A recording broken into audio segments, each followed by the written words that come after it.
جواد، انا اول مره شفتك كان زي ما ناس كتير قوي شفتك ايام الثوره واصابه جامده جدا. بعد كده جت فرصه ان انا اعرفك اكتر، اعرف عن شغلك في مجال استشارات، اعرف عن شغلك كانتربرنور، اعرف عن ان انت عندك مطعم، بس كمان اهم من كده اعرف عن شغلك في المنيا، اعرف عن شغلك في منشية ناصر.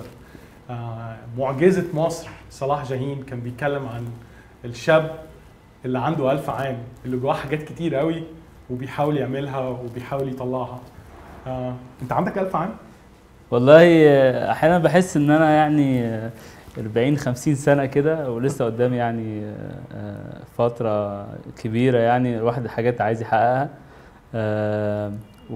ودي الفرصه، يعني ان انا بقول ان هي في اماكن تانية في العالم. انا كنت في كندا قبل ما اجي. اللي زهقني من كندا ان مفيش حاجه تعملها. البلد حلوه ونظيفه والدنيا الناس كويسه ومحترمه وكله. فالوجود ان انت في مصر، انا شايف دي نعمه من ربنا اصلا، ان انت عندك فرصه ان انت في كل مجال عايز تغير، وكلمه مثلا صغيره لواحد ممكن تغير حياته. مجهود بسيط، مبلغ صغير ممكن يغير حياه واحد. فده اللي بيخلي الواحد لا ده نفسه كل ما يشوف حاجه فرصه، فاهم، نفسه يشتغل عليها. حاسس ان انا فعلا جوايا كتير قوي لسه. طب دلوقتي اكتر حاجه انت مركز فيها اليومين دول هي مؤسسه نبني، وتركيزك الاكتر في منشيه ناصر بالتحديد، مظبوط؟ ممكن تكلمني عن منشيه ناصر النهارده، وممكن تقول لي بتفكر ازاي في منشيه ناصر لبكره؟ طيب، هو قبل ما يعني ممكن اتكلم عن منشيه ناصر، ممكن اتكلم عن نبني. خلاص. انا بقالي 5 سنين 6 سنين بعمل ريسيرش وبسأل ناس على مختلف المجالات، ناس مشهورة، ناس معاها سلطة، ناس معاها فلوس. بسألهم سؤال بسيط جدا يعني بيني وبينهم. يعني السؤال ده بيبقى كالآتي: يعني انت مبسوط؟ تفتكر معظم الناس بترد تقول ايه؟ هي بتبتدي تقول الحمد لله، وبعدين تقول بس. اللي استغربته ان لقيت ناس، يعني ممكن انت طموحك يبقى زيه وشايفه يعني مشهور وشايفه بوزيشن كبير ولا شايفه ده، وتلاقي ان اغلبيه الناس اللي بسالها مش مبسوطه، ولكن لقيت مجموعه مبسوطين. وبناء بعد الاسئله الكتيره دي وصلت لبعض القواعد اللي تعرفني انا عايز ايه من الحياه وبدور على ايه. بمنتهى البساطه، انا عايز ابقى انسان مبسوط، عايز ابقى انسان سعيد. فقبل ما انزل منشيه ناصر، نبني مبنيه على، والمنبذ اللي عندنا اول حاجه بنقولها احنا عايزين بنعمل كده عشان نبقى سعداء. فمن القاعده الاولى اللي انا لقيتها في كل الاشخاص اللي انا سالتهم، ان مفيش حد بيعيش عشان نفسه بيبقى مبسوط. فانا مش بتفضل على اهل المنطقه ولا على الناس اللي بساعدها، ده انا بعمل كده عشان انا ببقى مبسوط، عشاني انا. ده غرض اناني جدا، ان انا لما اعيش عشان ناس تانية بجيب فلوس ليه؟ عشان اساعد بيها. باخد منصب ليه؟ عشان اخدم بيه. الانسان اللي الناس اللي لقيتهم واخدين النظره دي من الحياه بيبقى انسان سعيد بغض النظر ايه المشاكل.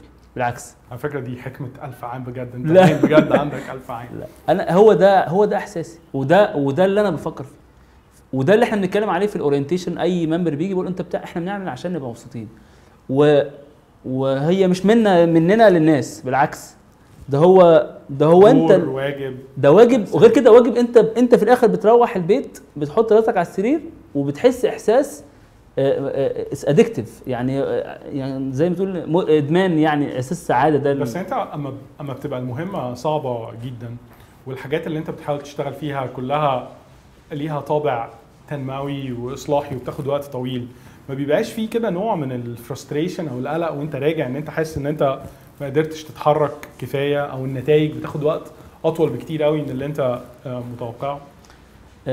انا كان بيحصل لي كده احيانا كتيره لما كنت بشتغل في المنيا. برضو انا اشتغلت فتره في المنيا، برضو معظمها توصيل كهرباء وميه وحاجات خيريه، وكنت بشوف حجم المشكله واقول يا نهار ابيض يعني ايه ده.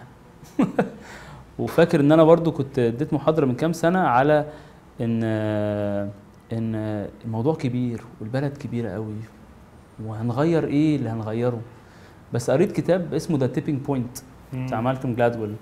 هو برضو اداني بعض من الساينتفك ايفيدنس، يعني الدليل العلمي ان انت مش محتاج تغير البلد كلها، انت محتاج تشتغل على 2% من الشعب.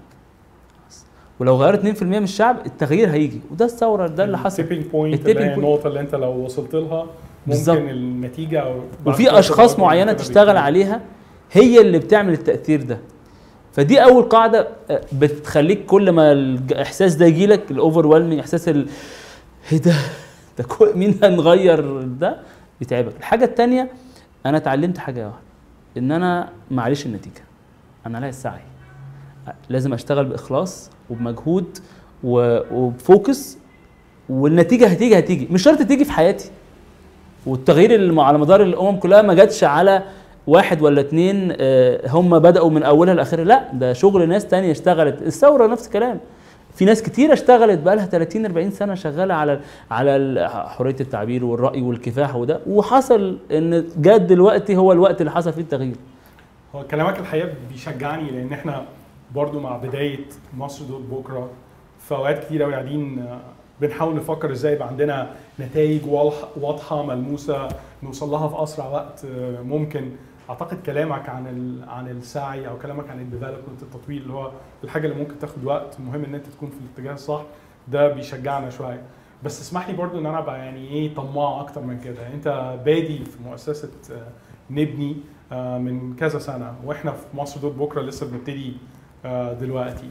ايه النصايح اللي ممكن تقدمها لنا، او ايه اللي انت اتعلمته وممكن احنا بطمع كده شويه يعني نستفيد منه، وكل الناس الكتير قوي في مصر اللي بتحاول تعمل يعني اعمال ذات طابع خيري او مؤسسات عمل مدني ممكن تتعلم من تجربتك ايه؟ يعني ولا محرج لما علي فرماوي يسالني نتعلم منك دي بصراحه.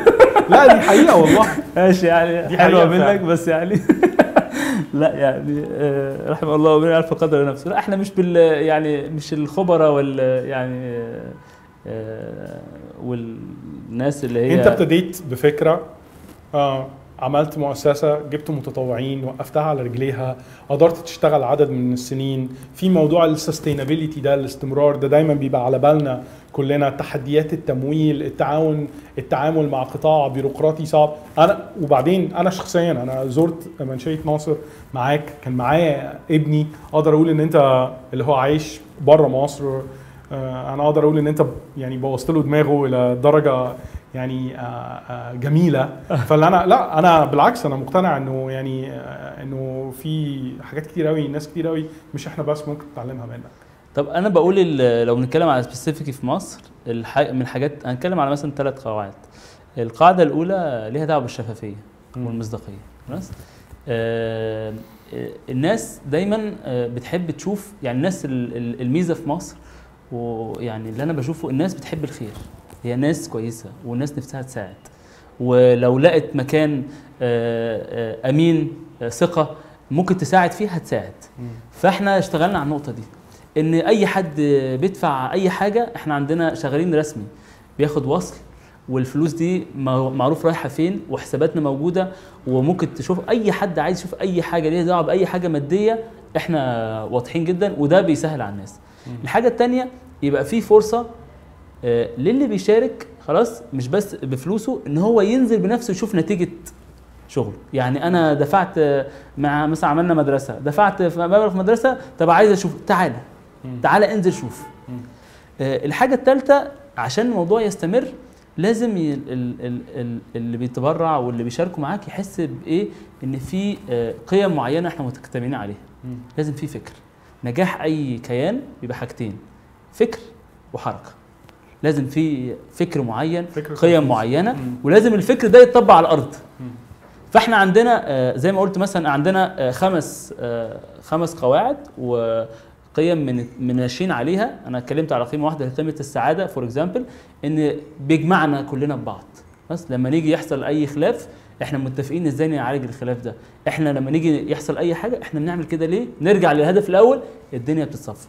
فدول الثلاث حاجات يعني اللي انا شايفهم اساسيين يعني. مش بتحس ساعات انه تواجدك في مناطق فيها ظروف صعبه ممكن يأثر عليك انت شخصيا نفسيا، يعني نيجاتيفلي، تأثير سلبي؟ يعني انا اعرف مثلا ناس كتير جدا تقول انا احب ازور الهند عشان فيها يعني حضاره وفيها افكار وفيها تكنولوجي وبتاع، بس في نفس الوقت مش مستعد اروح الهند لانه فيها فقر ومعاناه والكلام ده بيتعبني جدا وبيأثر عليا. بحس في الموضوع ده في نوعين من الناس. في ناس بتتعب عشان عندها ضمير بس مش قادر تعمل حاجه خلاص، وفي ناس بتتعب عشان شايفه المشكله وبتعمل حاجه بس هو اكبر من حجمها او من قدرتها ان هي تعمل. وانا عشان كده بحاول دايما لما غصب عنك بيجي لك الاحساس ده، بالذات لما انا مش عايش، انا بشوف، انا عندي اصحابي يعني في مستوى تاني وبسافر وبشوف الفرق. فده بيتعبني اكتر من ان انا اكون موجود في المنطقه وشغال. ان ازاي ان وانا اسف، هو احيانا برجع اقول ماما انا اسف بس الموضوع مأثر عليا غصب عنك. يعني انا ممكن احكي لك كيس غصب عنك. انا ما كنتش عارف يعني ايه قيمه النص جنيه الا لما شفت واحد نازل ميكروباص كبير عيان عامل عمليه عنده حاجه و70 سنه وانا بساله كده ووصله كده البيت وبيقول لي انا بس الامل بس معايا عايز نص جنيه اجيب بيه جبنه عشان اروح لمراتي. ورحت ووصلته يعني، ولقيت ان الموضوع بجد يعني بقيت ابص بقى للنص جنيه بطريقه تانية. يعني هو طبعا السياس بطلت حتى يعني بقيت حتى اللي بديله كنت اديله بطلت يعني بقيت ابص بنظره تانية. فانت غصب عنك الحاجات بتاثر فيك، بس الفكره ان انا زي ما قلت كده انا عليا السعي معيش النتيجه وهي فرصه. يعني هو دي بقول ربنا مديك العكس، ان انا مديني نعمه ان انا اقدر اعمل او اقدر اغير، لان ده اللي باقي لي. انا بحس ده اللي باقي في الدنيا بعد اي حاجه، ان انت تكون غيرت حياه واحد او عملتها الاحسن يعني. فبحاول ان انا ما اخشش في المود ده بالطريقه دي يعني. والله يا جواد انا بجد يعني بحيي فيك ان انت رابط نفسك بغرض سامي جدا، وان انت مش راضي تنسى، انت يعني قريب منه. انا من كام يوم كنت بتناقش مع واحد صديقي على ايام الجيش، واحنا في الجيش كنا السريه بتاعتنا في سلاح، كنا في اوسنا في سلاح المشاة، رغم السريه كان فيها 170 واحد. من ال 170 5 خريجين اداب من اسكندريه و3 خريجين كمبيوتر من اسكندريه، و162 خريجين مؤهلات متوسطه من ارياف مصر. وبان قوي واحنا موجودين انه الحقيقه يعني القاعده التعليميه بتاع ال 162 واحد دول بسيطه جدا جدا جدا، سيئه. الكلام ده كان سنه 86، وكنا بنتندر على بعض اساليبهم في الحركه والكلام وكده، وكنا بنتندر اكتر ان انا كنت نبطشي عنبر بطبق 3 بطاطين عن كل سرير في 510 بطانيه. مع الوقت نسينا ال 162 وافتكرنا ال 510 بطانيه، وبقت هي دي النكته، بقى هو ده الكلام، والواجب ناحيه ال 162 راحوا. فانا يعني متشكر جدا ان انت لا برضو بتفكرني قد ايه الواحد بينسى حاجات مهمه جدا. ممكن تقولي ايه اصعب حاجه بتواجهك دايما؟ ايه الحاجه اللي على بالك على طول ودايما ممكن تخليك ما تنامش بالليل يعني؟ رغم ان انت مبسوط، انت بترجع مبسوط، متفقين على كده. اللي ضايقك دلوقتي بالذات بعد الثوره ان انا يعني بيبقى في اعاقات قويه جدا من الحكومه. ده الصراحه يعني انا بقول طب انا يعني لما يكون مثلا 40% ولا 50% من مجهودي قاعد بعافر مع الحكومه لحد دلوقتي، عشان مثلا انا موضوع مركز طبي بقى لنا سنه ونص عايزين نشغله ومش عارف اشغله.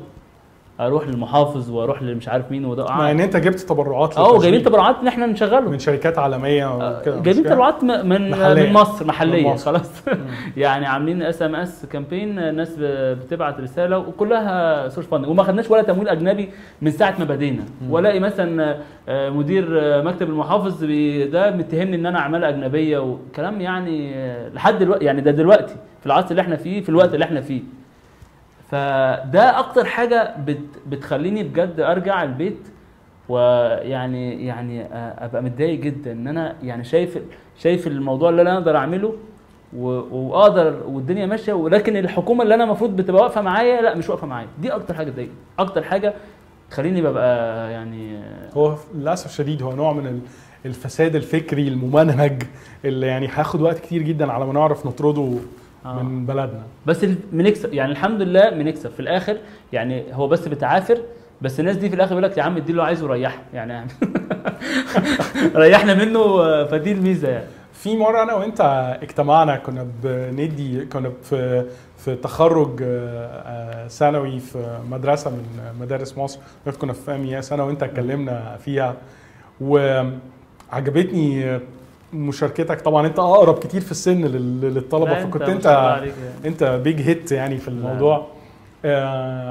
وكلمت عن تجربتك اما رحت الجامعه في كندا. انا عارف ان انت ما كنتش يعني ايه يعني اكثر الطلاب يعني التزاما في المدرسه، واتشحنت على كندا، شحنت نفسك على كندا عشان نفلح، والحمد لله يعني جابت نتيجه. بس انت قلت لي ان انت قلت للطلبه كلها ان انت خدت درس سريع جدا في اول امتحان ليك هناك.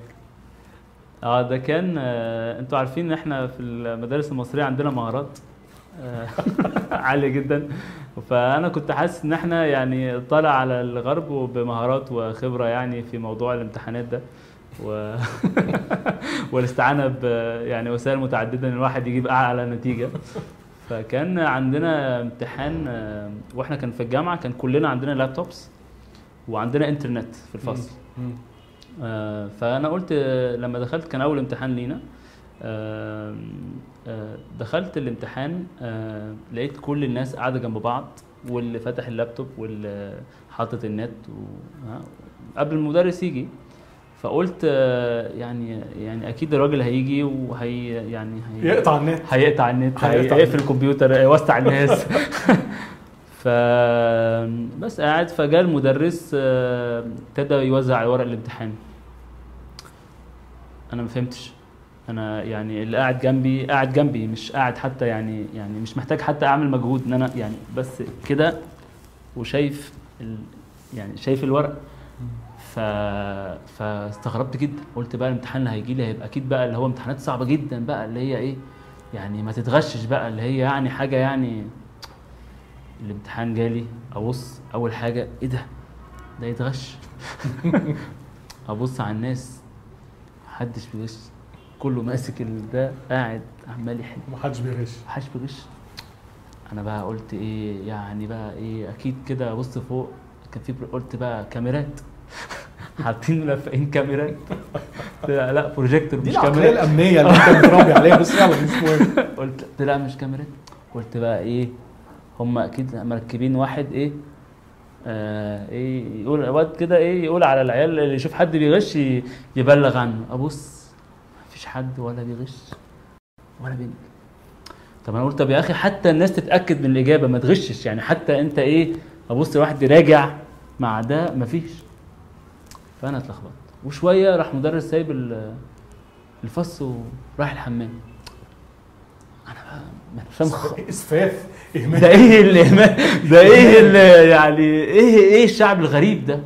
فانا ما فهمتش خالص.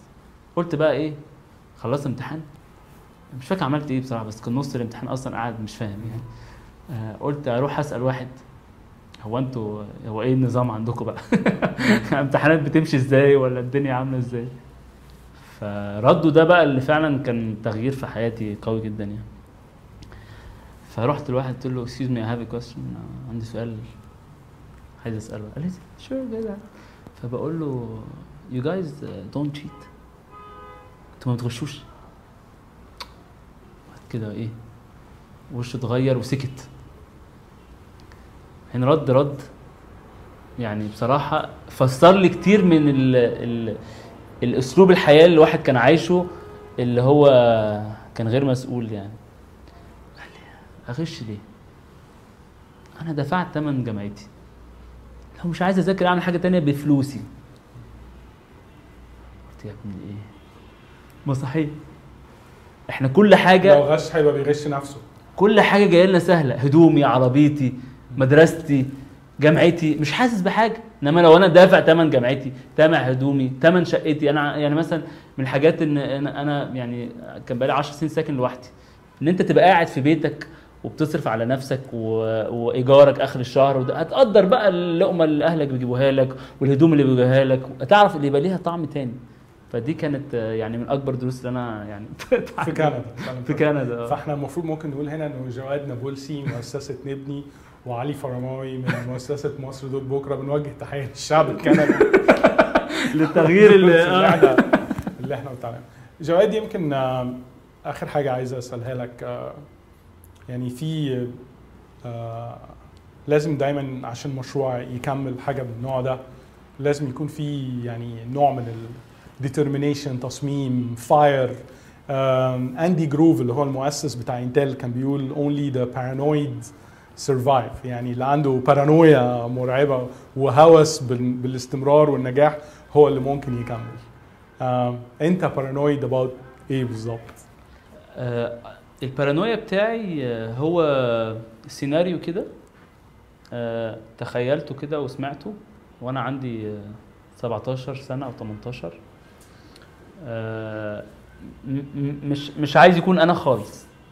كل ما اتخيل السيناريو ده يجي لي يعني دفعه ان انا لا، ان انا لازم يعني ادوس كمان وادوس كمان. السيناريو ده كالاتي: ان انا 6 سنين خلاص، اي واحد يخش المدرسه وبعدين يجيب مجموع فلاني، يخش الجامعه الفلانيه، يتخرج، يشتغل في المكان الفلاني، حب يتجوز، عايز يعمل فلوس، البنت الفلانيه، البنت الفلانيه، حب يتجوز البنت اللي عايزها، جاب فلوس، جاب عيال، وبعد كده مات. يعني كم واحد تعرفه كده؟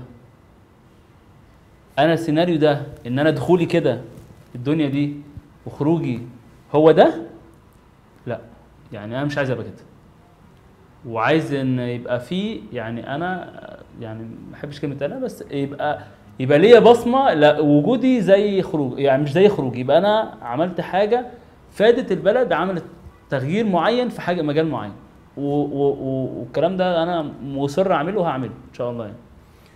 طب معلش خليني ابني بقى على الحته دي واقول لك لو في فكره او اقتراح في بالك دلوقتي وعايز ناس تسمعه وممكن نحاول نكمل عليه اكتر.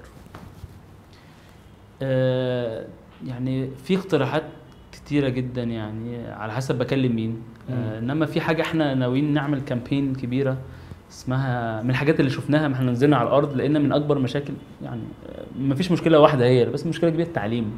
بس زي ما قلت لك، قلت لك من حوالي 25,000 واحد عدينا عليهم 40 واحد اللي كانوا بيعرفوا يقروا ويكتبوا يعني.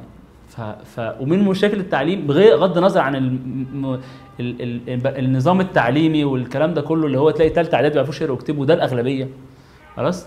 ان فيش مقدره ماديه الراجل، يعني المواطن العادي ممكن مرتبه مثلا 800,000 جنيه بالكتير قوي. ده 800 جنيه ده بالكتير، يعني 1000 جنيه بالكتير قوي، يعني اللي بيجيب بقى اكتر من كده يبقى من يعني ده. وتلاقي المجاميع ب 75 جنيه في الشهر للحصه. فقلنا لو كل مواطن في مصر وبره مصر، اي واحد، كل واحد يتبنى طالب بس بمصاريفه بكتبه، ده بس اتبناه بدروسه لحد بقى ما نظام تعليم يتغير، ونحاول نعمل يعني مع لو جالنا فند كويس نعمل سيستم موازي مع السيستم الرئيسي فيه الناس تتعلم احسن ويبقى عندها سورس احسن هي تتعلم. فالمشروع ده عايز تبتدي على الاقل في الاول ان انت تدي جرعه مركزه، ان انت على الاقل تضمن الامكانيات الماديه اللي كل واحد يقدر ياخد احسن حاجه من المنظومه التعليميه الحاليه، عشان عقبال ما هتاخد سنين، فما اقدرش النظام ما يستحملش. فالحمله نفسها ان هي كل واحد يتبنى طالب. انا في برضو انت مره قلت لي على ان انت نفسك انه الشركات العالميه كجزء من تطوير المهارات والحاجات اللي هي بتحاول تعملها للناس بتوعها، ان هم يبعتوا الناس بتوعها يعملوا مشاريع فعليه في الشارع، في منشيه ناصر او في المنيا او في حتت كتير، لانه في ممكن يتعلموا حاجات كتير جدا وممكن يحسوا بحاجات مختلفه كتير. وانا شخصيا عجباني جدا الفكره دي، وان شاء الله هرجع لك فيها يعني. احنا من عشان انا كان مجالي في البيزنس خلاص، ان الشركات خلاص نفسها الموظفين عندها ان هم يبقى عندهم مهارات قياده ومهارات اتصال ومهارات تنظيم ومهارات مختلفه، وهو عنده استعداد ان هو يدفع له ان هو ياخد كورس مع محاضر، فاهم؟ وده ليه تاثير معين لمستوى معين، ولكن ما عندوش استعداد ان هو يخليه يجرب في الشركه عشان تكلفه عاليه، لان التجربه المردود بتاعها اقوى. فاللي احنا بنبني من الطرق اللي احنا بنطور فيها الفولنتيرز، وبقترح الشركات تطور بيها الممبرز بتوعها الامبلويز بتاعتها المهارات دي، ان هو يديله مشروع يجي يطبقه على الارض معانا. يعني الستاتستيك بتقول لك ان انت تتعلم عن طريق العمل العام مهاره معينه اسرع 27 مره من عن طريق ان انت تاخدها في شركه، لان انت مفيش خساره فعليا يعني. فبعض الشركات اتكلمنا معاهم، فبيقول لك بدل ما ادي 5000 جنيه في كورس، لا ادي 5000 جنيه ده للموظف وخليه ينظم مثلا قافله طبيه مثلا، خليه ينظف شنط رمضان، خليه ينظم اي حاجه هو يخطر على باله بيها. فهيتعلم ازاي يقود مجموعه 20 30 واحد، وازاي يلم فلوس، وازاي ينفذ، وازاي يتعامل مع المشاكل. براكتس خلاص هو اللي يخلي الواحد يتعلم المهارات دي اللي هتفيده في حياته وفي شغله يعني. فممكن يتطور، ممكن يتعلم، وممكن كمان يرجع بيته مبسوط. يرجع صح؟ حلو، يرجع بيته مبسوط. طيب جواد، احنا مصر دوت بكره يمكن انت نموذج عظيم من النماذج اللي احنا نحب ان المصريين كتير يشوفوها. احنا دايما بنحاول نوري الناس في مصر انه في جنبهم على طول يعني نماذج ممكن الواحد يتعلم منها، وبصراحه تبقى مصدر الهام ليها. كمان افكارك جديده وفيها حاجات كتير منها يعني عظيمه جدا، وان شاء الله تاثيرك على بلدنا يبقى احسن واحسن. انت بتفكر ازاي في مصر بكره؟ انا شايف مصر عندها امكانيات رهيبه خلاص. اولا بناسها، مع يعني عارف ناس ممكن تختلف معايا، بس ناسها مختلفين، بروحهم حلوه، بامكانيات البلد في موارد، لا فيها موارد كتير جدا. انا شايف مصر زي ما كان طول عمرها هي دوله قياديه في المنطقه، هتقود الناس في كل المجالات الرئيسيه، مجال الصحه، مجال التعليم، مجال العلم. احنا كنا قبل كده المناره العلم ومناره كل حاجه الناس بتبص لها. انا شايف في المستقبل القريب لو اشتغلنا صح دلوقتي خلال 10 15 سنه احنا ممكن نرجع كده. وعندي امل في كده، ومتاكد ان ده هيحصل. ومفيش حاجه هتمنعنا ان حاجه زي كده تحصل، لان انا بشوف نماذج على كل المستويات، وبحاول احيط الناس اللي حواليا على كل المستويات بالفكر ده. ناس كتيره نفسها تساعد وتخدم وبتنزل وبتعمل وبتخدم، وده بس بغض يعني في حد ذاته امل. فده يعني رؤيه المصري. انا متشكر جدا على الشغل اللي انت بتعمله، على الرساله اللي انت بتوصلها للناس، وعلى تاثيرك انت شخصيا عليا انا وعلى اسرتي. متشكر جدا. انا احب اشكرك يعني ان انت اصلا يعني اديتني فرصه، وان في حد يعني مع غربته خلاص، انما هو عايش في مصر بقلبه بفكره، وان هو فكر يرجع يعمل حاجه، هو ما مشيش اصلا. فانت اصلا يعني اكزامبل، والله دي حقيقه لكل المصريين اللي في ايده يعمل حاجه ولو بمجهود بسيط هيعمل وهيغير يعني. فيا ريت الناس كلها يعني تاخد الخطوه اللي انت عملتها وتعمل باي مبادره، اي حركه، والبلد هتبقى احسن، وده اكيد. متشكر جدا جواد. شكرا. وان شاء الله يبقى